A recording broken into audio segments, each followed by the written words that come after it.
Yes, definitely. I know being in the public spotlight, a lot of people will, if they're constantly just over the top flattering, like, oh, Ginger, this or that about me or my family, and like just constantly, like every time you see this person, or if you first meet someone, and it's just kind of interesting. Like you think, well, why are these people being so nice to me? And Yeah.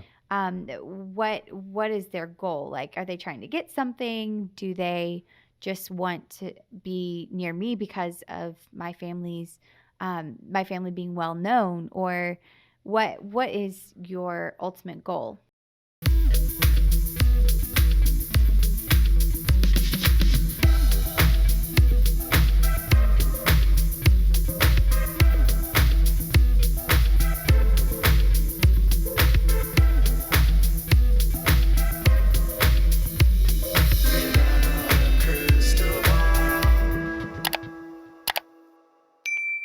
Hey everyone, it's Katie from Without a Crystal Ball. Welcome back to my channel. I hope you're having a wonderful day. It's Wednesday, September 21st.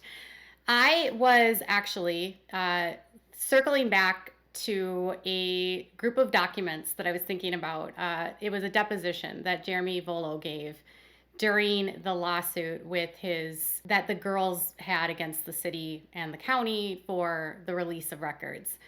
And I started thinking about this today because Jeremy and Jinger were on a podcast. And I started thinking about how Jeremy and Jinger have been trying very hard to put out a lot of content. And Jeremy has been relying on Jinger heavily to make videos, promote the videos, promote a book, and utilizing her over 1 million people on her Instagram to make money. And I thought about how awkward sometimes Jinger appears on camera, unsteady and maybe unsure. And I also was listening to her recently in a podcast talking about some of the aspects that she doesn't necessarily enjoy about the public eye. And it got me thinking, is Jeremy Volo exploiting his wife the exact same way that her parents exploited her as a child? And I'm starting to wonder, is that the case? Because Jeremy Volo makes no money. Yes, that's true. Well, at least that's what he told. That's what he said in a sworn deposition last year. So let's unpack this. Jeremy Volo, a man that espouses a traditional Calvinistic doctrine of a man must provide for the family, has his wife working for him while he chases a dream of becoming some sort of super mega church pastor, and while he can pontificate and be studious with his friends, his wife is forced to work for him and reversing the roles. And he positions this as she's taken it upon herself to provide for our family. Do you sometimes wonder if Jeremy saw Jinger as an opportunity instead of a wife? I know it's hard to think that way, but I've always had this sinking feeling in my gut. And I reread these documents and I thought, this is so bizarre.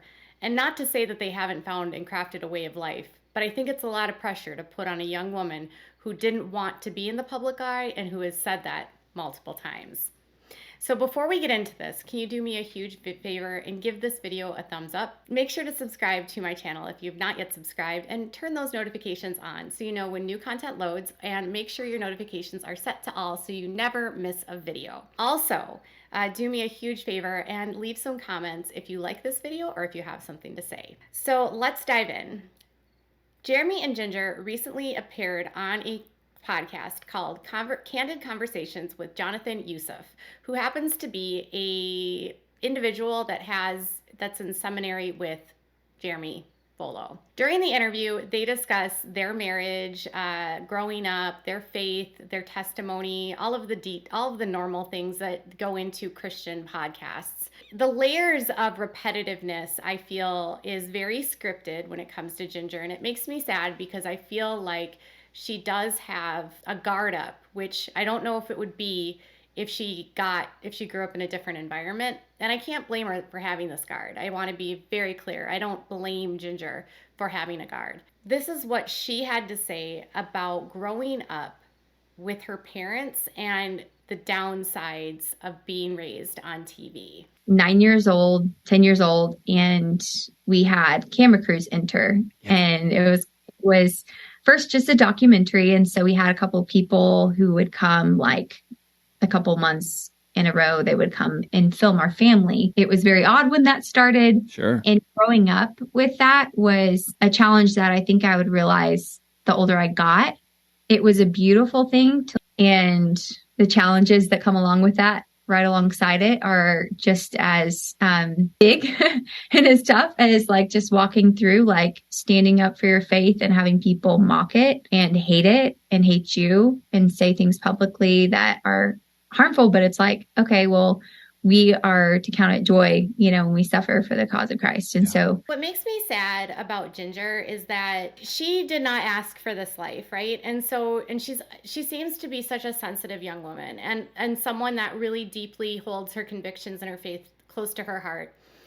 And unfortunately lived in an environment where there was no questions or like opportunity to question anything or object, or you just had to obey, right?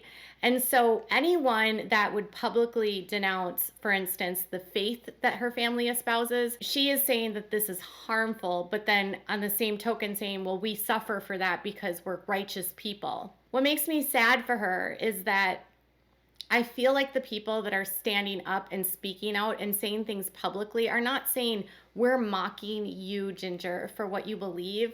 We're not mocking you. We're trying to express, at least I am, the harmful aspects of faith. And it's sad because growing up in the IBLP, you wouldn't know that what you're learning is harmful because you have nothing else to compare it to. You don't know that there's a world out there that isn't going to judge every aspect of your life and make you feel like you have to be perfect. That's a very high burden for anyone to bear. And it's even a higher burden to grow up in a world where you feel like it's your mission from God through a TV show to convert and bring everyone to salvation. So it's sad to me in a way that her challenge is that anyone that speaks out about their faith or criticizes them is being harmful and mocking. It's very black and white thinking, and it's sad. And it also is sad to me that if she feels this way so deeply, that it's hard for her at times to be public. And this is not something that she has said one time. There's podcasts where she talks about struggling in the public eye. It's in her book where she talks about struggling in the public eye. And I keep thinking, if you're struggling in the public eye and it's hard to take the criticism and it's hard to listen to, and I understand it's hard, trust me, I deal with it daily, then maybe take a break.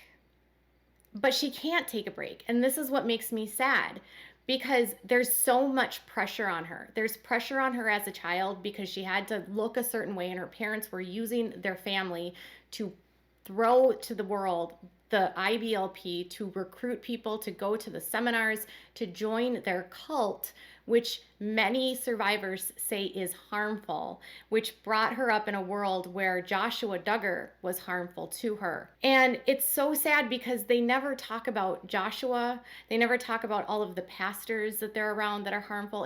It's the people that criticize their faith that's harmful. And that makes me sad.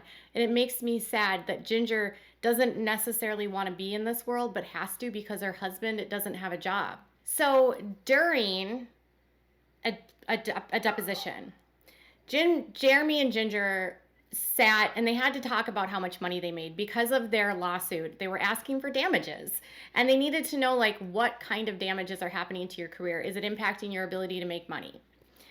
And they said that they made over $100,000, probably around $200,000 a year. And Jeremy admits that he is making little to no money. So this is what they asked. Does most of your income come through the TV show, through the endorsements, and a combination of those, or what? And he says, so for the most of our marriage, the income was split, probably 50-50. We weren't making a lot at all. I was being paid as a pastor, and then we would get income from the show, but it wasn't consistent. Since moving to California, because I've taken a different role with where I'm not pastoring full-time, an assistant job isn't like, great pay or whatever. Jinger has taken more prerogative to do some of those paid partnerships. And I'm not certain, but I think that's where the majority would come from. I think the show money has probably stayed relatively the same. When they were on the show, they were making $1,500 each per episode. That's another part that he talked about in the deposition. And he admits to making no money as a college pastor in the college. So he's working in the college and he's helping with the classes. He's making no money. And Jinger, prior to his marriage with Jinger, he was living on a meager salary as a pastor, and he said that. Those are not my words.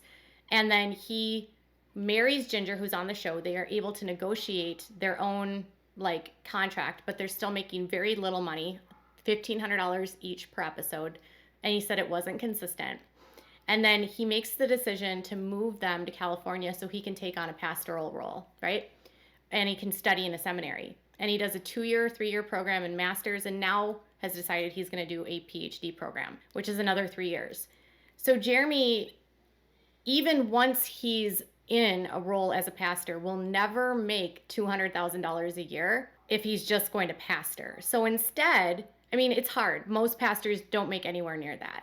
Mega churches do, but I don't know if Jeremy's going to be able to do mega church. Jeremy's going to be siphoned into a system under John MacArthur's umbrella. And while he might make a decent salary, he's not going to make anywhere near what he probably wants to make in order to buy the Lexus that they drive, wear the Air Jordans that they have, and live the lifestyle that they have right now.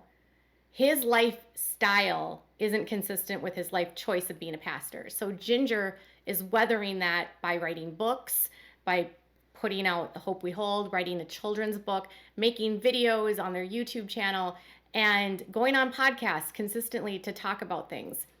What makes me sad is that Jinger's brothers have made a very conscious point to not be in the public eye. They have found trades and abilities to do a work where they can make an income for themselves and not rely on their public platforms. Because the Duggars never prepared their daughters to have any sort of trade or any sort of job, and they believed that their husbands were going to take care of them, the girls are resorting to having to live off of social media. And listen, I'm not here to criticize because I'm a reporter. My income is derived from working on social media, and this is my job, and my husband stays home. But that's like, I don't live in a patriarchal world, and for the majority of our marriage, my husband was the primary breadwinner. So, but I'm not living in a world where the man is supposed to be the man of the household. In their world, Jeremy is supposed to be the man of the household. Even his own church says women are supposed to stay home and take care of the kids. And Jeremy cannot even live by that because Jinger is the one that's got to be online, got to make money because they have a life that they need to live up to and a status, and they've got to keep up with the Joneses. And it makes me sad. Like, even if Jinger wanted to get offline, what is she going to do to make the kind of money that Jeremy needs in order to live the life that they want to live? Is Jinger being exploited by Jeremy, or is she on the same wheel as Jeremy and this is just what she wants for her life? I'm playing devil's advocate here. Maybe this is what Jinger wants too. But do you think maybe Jeremy saw an opportunity with her, knowing full well that she had a huge platform that could potentially get him what he wanted, is maybe this huge pastor that makes a ton of money? And now knowing that he can make that goal, now she can make money for them. Like, is she going to have to be their primary breadwinner the whole time? Because look at Jessa. Jessa's still the primary breadwinner for Ben. Did Ben and Jeremy use the Duggar girls so they could follow their dream and chase their dreams, and then have the girls pick up the slack and pay for them? Isn't there some irony? Is the irony not lost on all of you? These are men that tell women that they need to stay home in the kitchen, and these same men have their wives working for them, using their social media to live off of. Tell me what your thoughts are in the comments below. Bye, guys.